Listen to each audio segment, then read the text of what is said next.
Welcome to Sus Kalami.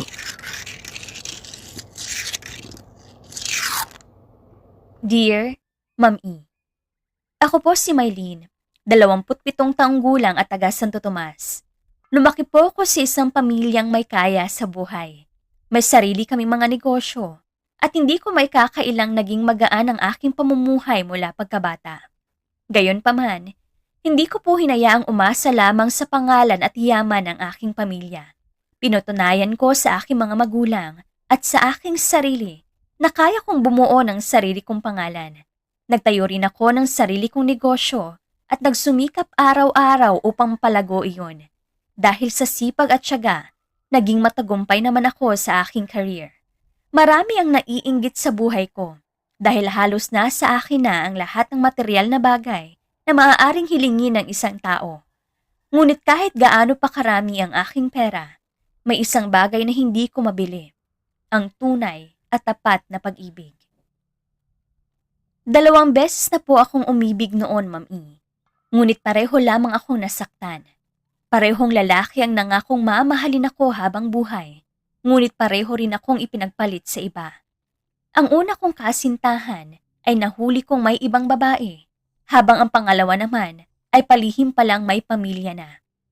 Pareho nilang winasak ang tiwala kong matagal kong iningatan. Dahil sa 2 kabiguang yun, tuluyan na akong nawala ng paniniwala sa mga lalaki. Para sa akin noon, pare-pareho lamang silang marunong magsinungaling at manloko. Nangako ako sa sarili kong hindi na muling magpapapasok ng kahit sinong lalaki sa aking puso. Subalit nagbago ang lahat nang makilala ko si Aldwin, Ma'am E. Siya ang bagong bodyguard na itinalaga upang magbantay sa akin sa opisina. Sa unang araw pa lamang ay napansin ko na agad ang kakaiba niyang personalidad. Tahimik siya, seryoso sa trabaho, at walang interes makipag-usap sa kahit sinong babae. Hindi siya tulad ng ibang kalalakihang agad nagpapapansin kapag nalalaman nilang mayaman ang kanilang binabantayan. Ginagawa lamang niya ang kanyang tungkulin at hindi lumalampas sa kanyang limitasyon. Habang mas tumatagal, lalo akong naging interesado sa kanya. Aldwin, kumain ka na ba? Opo, ma'am. Hindi mo kailangang tawagin akong ma'am kapag tayo lang. Trabaho ko pong igalang kayo. Lalong lumalim ang paghanga ko sa kanya dahil sa pagiging profesional niya. Hindi siya madaling mapangiti at hindi rin siya naaakit sa anumang ibinibigay kong atensyon. Kahit minsan ay hindi ko siya nahuling tumingin sa akin ng may ibang intensyon. Habang ang ibang empleyado ay halos makuha ang loob ko para sa sariling interes, si Aldwin naman ay nananatiling seryoso at nakatuon lamang sa kanyang trabaho. Dahil doon, mas lalo ko siyang gustong makilala. Pwede ba kitang ilibre ng kape? Hindi na po kailangan. Kahit sandali lang. Mas mabuting bumalik na po tayo sa opisina. Hindi ako sanay na tinatanggihan, Ma'am E. Ngunit sa kanya ay paulit-ulit akong nabibigo. Sa halip na mawalan ako ng gana, lalo lamang akong naging determinado. Unti-unti kong sinimulang alamin ang kanyang mga hilig, paboritong pagkain, at maging ang simpleng mga bagay na nagpapasaya sa kanya. Hindi ko ginawa yun dahil gusto ko lamang siyang mapasunod. Ginawa ko yun dahil unti-unti kong naramdaman na seryoso ang damdamin ko para sa kanya. Bakit ba ang kulit mo? Dahil gusto kitang makilala. Hindi mo kailangang gawin yan. Pero gusto ko. Lumipas ang maraming linggo bago ko nakita ang unang tunay niyang ngiti. Napakasimple lamang noon, ngunit sapat na upang mapasaya ako. Hindi na siya gaanong umiiwas sa akin at nagsimula na rin siyang makipagkwentuhan kapag wala kaming ginagawa. Salamat sa ibinigay mo. Nakangiting sabi niya nang bigyan ko siya ng niluto ko. Favorite mo ba? Oo. Masaya akong nagustuhan mo. Mula noon ay naging mas malapit kami sa isa't isa. Hindi ko na malayang hinahanap-hanap ko na ang kanyang presensya araw-araw. Kapag wala siya, ay tila kulang ang buong opisina. Hanggang sa isang gabi, matapos ang isang mahabang meeting, naglakas loob siyang sabihin ang totoong nararamdaman niya. Mylene, may gusto akong aminin. Ano yon? Mahal na po kita. Ako rin, Aldwin. Simula noon ay naging kami. Doon ko nakilala ang totoong Aldwin. Hindi pala siya malamig. Sa likod ng seryoso niyang mukha ay isang lalaking napakalambing, maalaga, at marunong magbigay ng oras. Siya ang unang lalaking nagparamdam sa akin na mahalaga ako, hindi dahil sa pera o estado ko sa buhay, kundi dahil ako si Mylene. At dahil doon, Ma'am E, ay muli akong naniwala na mayroon pa ring tapat na lalaki sa mundo. Naging masaya ang aming relasyon. Maingat namin iyong itinago habang hinihintay ang tamang pagkakataong ipakilala siya sa aking pamilya. Ngunit isang pangyayari ang tuluyang nagpayanig sa aming mundo.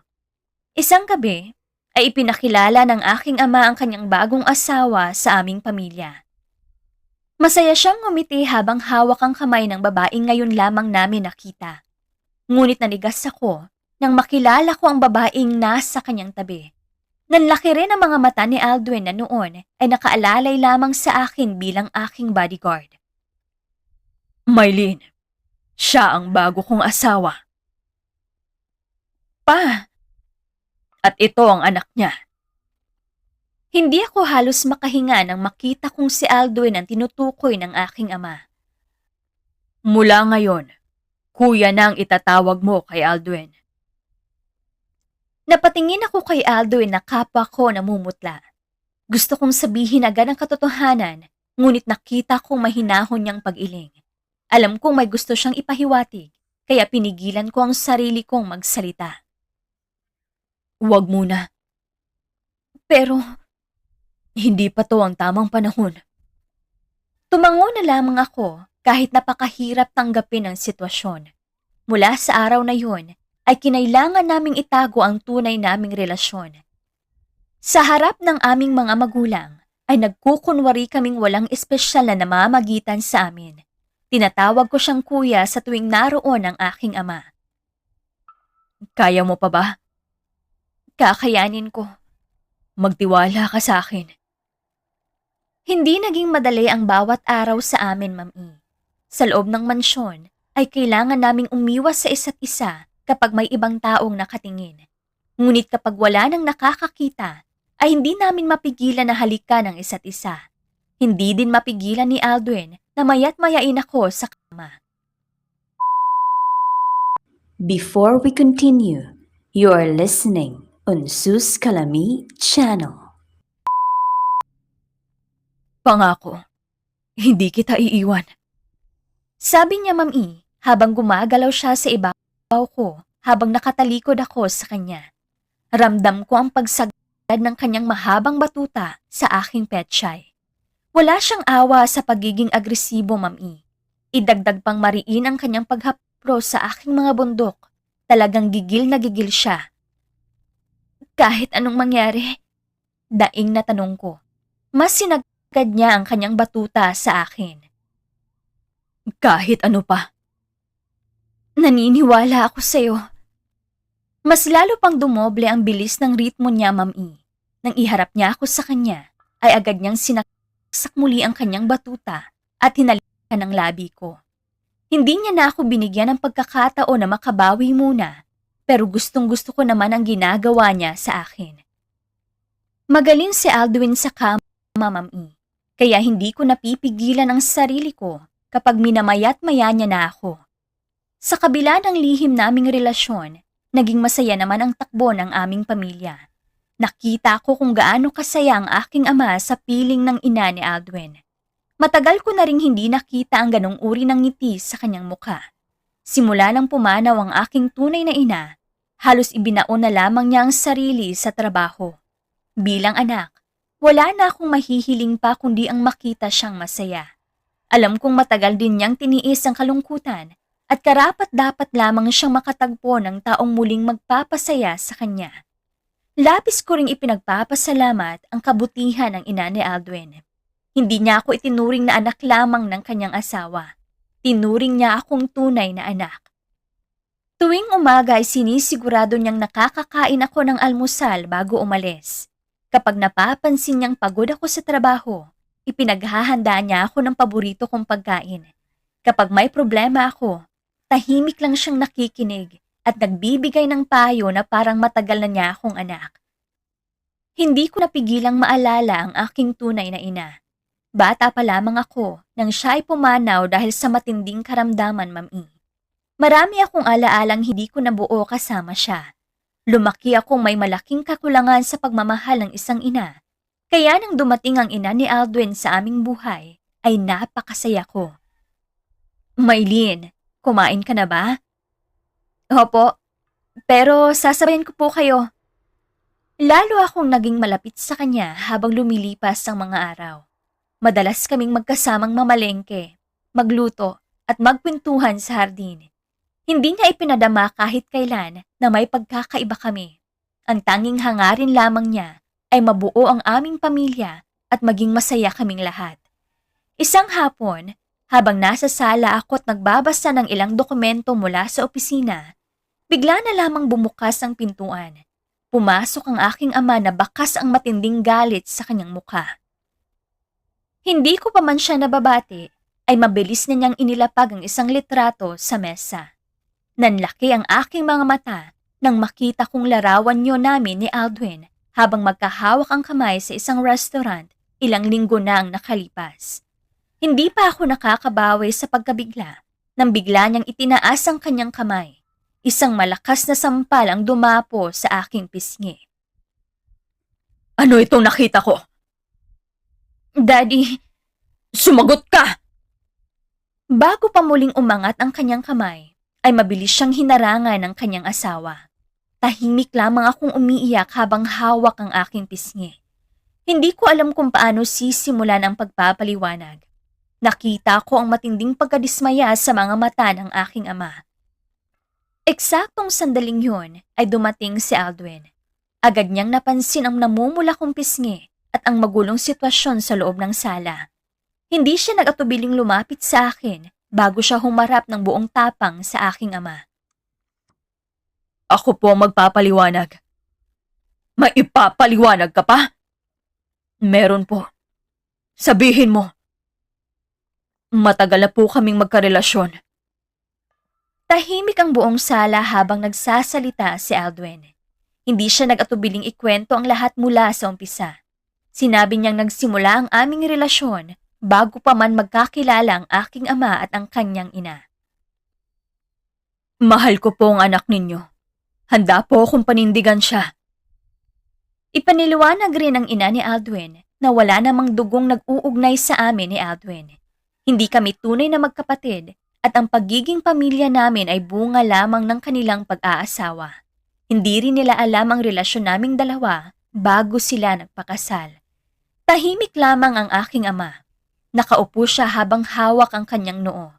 Halatang magulo ang kanyang isip at naiintindihan ko siya bilang ama. Hindi lamang ang nararamdaman naming dalawa ang iniisip niya, kundi pati ang magiging reaksyon ng aming mga kamag-anak, mga kaibigan sa negosyo at ng buong lipunan. Lumipas ang mga araw na halos hindi kami kinikibo ng aking ama. Hindi siya galit na galit gaya nung una, ngunit ramdam naming kailangan niya ng panahon upang tanggapin ang lahat. Sa mga sumunod na araw ay hindi ako iniwan ni Aldwin. Mas lalo niya akong pinatatag. Tuwing nakikita niyang nalulungkot ako, ay pinapaalalahanan niya akong maging matyaga dahil darating din ang araw na magiging maayos ang lahat. Hanggang sa unti-unti ring lumambot ang puso ng aking ama, Mami. Nakita niyang hindi nagbago ang paggalang ni Aldwin sa kanya. Hindi rin nagbago ang pagmamahal nito sa akin. Hindi kami nagrebelde at hindi rin kami gumawa ng anumang ikakahiya ng aming pamilya. Sa halip, ay ipinakita naming kaya naming maging responsable at igalang ang kanyang nararamdaman. Isang gabi, ay ipinatawag niya kaming dalawa sa kanyang opisina sa loob ng mansyon. Tahimik lang siyang nakatingin sa amin bago siya huminga ng malalim. Masaya ka ba? Opo, Daddy. Mahal mo ba talaga siya? Opo. Matagal na natahimik ang aking ama bago siya bahagyang ngumiti. Lumapit siya sa akin at marahan akong niyakap. Humingi siya ng tawad sa ginawa niyang pananampal. Sinabi niyang ayaw lamang niyang masaktan ako sa mga salitang maaaring ibato ng ibang tao. Ngunit nang makita niyang tunay ang pagmamahala namin ni Aldwin, naunawaan niyang wala siyang karapatang hadlangan ang kaligayahan naming dalawa. Mula noon, ay tuluyan na niyang tinanggap ang aming relasyon, Ma'am E. Hindi nagtagal, Ma'am E, ay tuluyan na ring nalaman ng aming mga kamag-anak ang tungkol sa relasyon naming dalawa ni Aldwin. Hindi na rin nakapagtataka kung paano yun kumalat dahil sa isang malaking pamilya, mabilis talagang kumalat ang mga balita. Sa loob lamang ng ilang araw, halos lahat ay may opinyon tungkol sa amin kahit wala naman silang sapat na kaalaman sa totoong nangyari. May ilan na tumigil sa pakikipag-usap sa akin. Ang mga dati kong tiyahin na malapit sa akin ay biglang naging malamig ang pakikitungo. Ang iba naman ay hindi na ako inanyayahan sa mga simpleng salo-salo ng pamilya. Kapag nagkakasalubong kami sa mga okasyon, ramdam kong pinag-uusapan nila ako habang palihim na nakatingin. Mas masakit pa roon ang mga salitang nakakarating sa akin mula sa ibang tao, Ma'am E. May mga nagsabing wala raw akong kahihiyan. May mga nagsabing sinira ko raw ang pangalan ng aming pamilya. Ang iba naman ay nagpakalat pa ng maling kwento na para bang tunay kaming magkapatid ni Aldwin. Hindi nila inalam ang katotohanan. Para sa kanila, sapat na ang kanilang sariling paniniwala upang husgahan kami. Nung una ay nasasaktan ako, Ma'am E. Maraming gabi ang lumipas na tahimik lamang akong umiiyak. Hindi dahil nagsisisi ako sa pagmamahal ko kay Aldwin, kundi dahil nalulungkot akong makita kung gaano kabilis manghusga ang ibang tao. Ngunit sa bawat pagkakataong pinanghihinaan ako ng loob, naroon si Aldwin upang alalayan ako. Hindi niya hinayaang mag-isa kong dalhin ang bigat ng lahat. Pinatunayan niya sa akin na ang tunay na pagmamahal ay hindi lamang nasusukat sa matatamis na salita, kundi sa kakayahang manatili kahit mahirap na ang sitwasyon. Hindi siya natakot sa mga taong humuhusga sa amin. Hindi rin siya natakot na ipaglaban ako kahit alam niyang marami ang kukontra sa aming relasyon, Ma'am E. Unti-unti kong naunawaan na hindi namin kailangang ipaliwanag ang aming sarili sa lahat ng tao. Kahit gaano pa namin ipaliwanag ang katotohanan, kung sarado na ang kanilang isip, ay wala ring mangyayari. Doon namin napagdesisyonan ni Aldwin na mas piliin na lamang ang aming katahimikan kaysa makipagtalo sa mga taong hindi naman handang makinig. Sa halip na mag-focus kami sa mga negatibong komento, mas pinili naming pagtuunan ng pansin ang aming kinabukasan. Mas lalo naming pinatatag ang aming relasyon. Mas lalo naming pinahalagahan ang bawat oras na magkasama kami.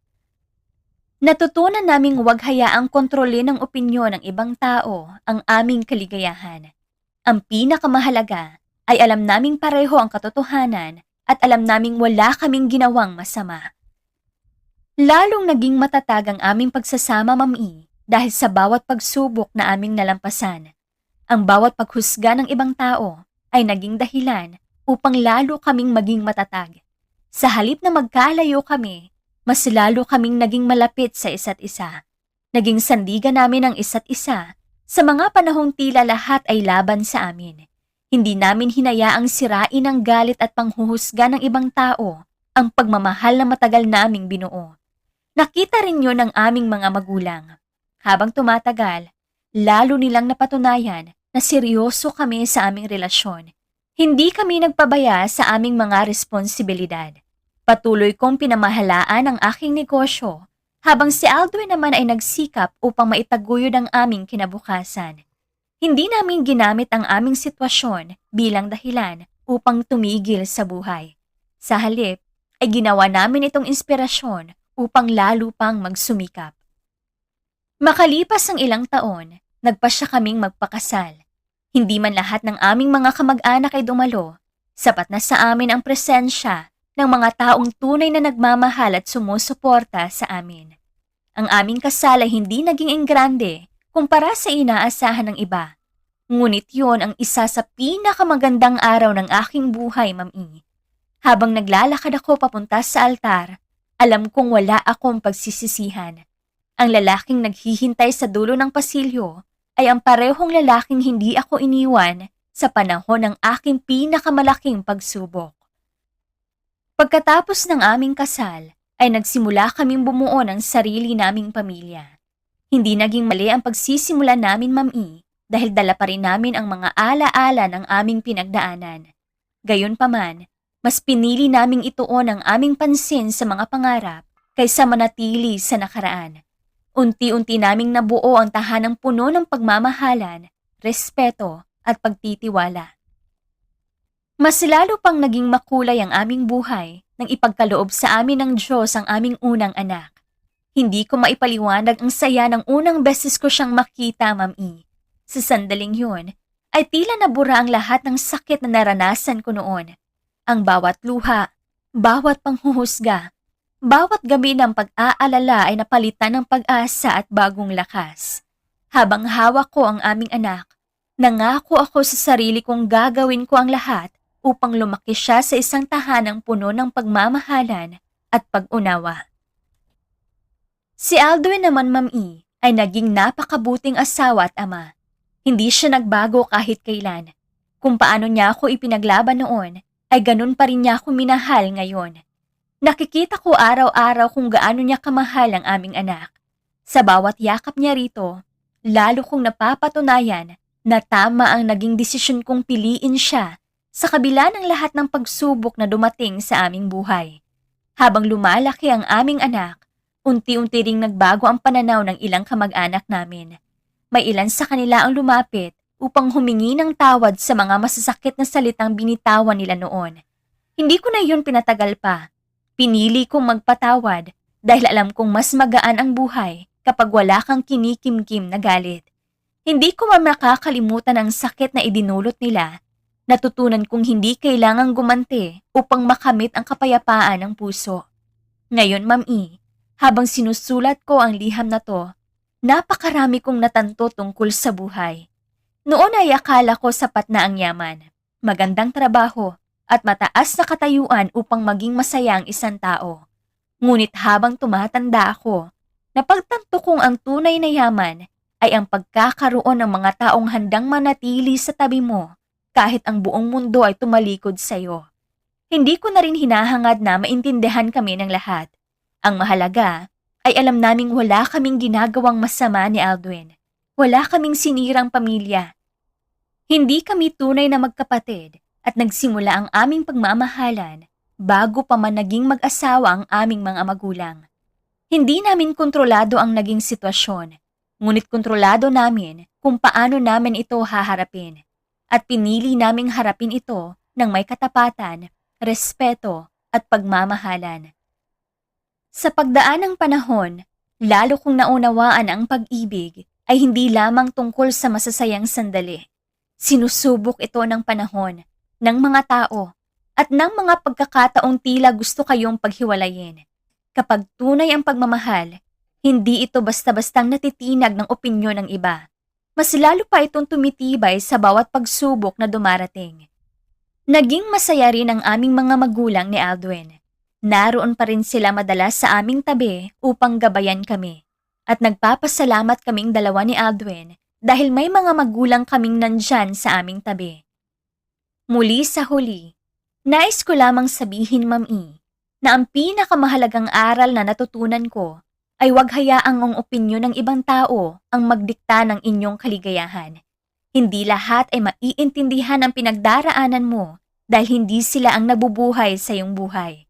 Ang tunay na pagmamahal ay may kasamang tiwala, respeto, sakripisyo, at tapang na ipaglaban ng isa't isa kahit marami ang kumukontra. Ngayon ay masasabi kong masaya ako bilang asawa ni Aldwin at ina ng aming anak.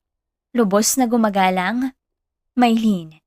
This is Sus Calami Channel. Maraming salamat po.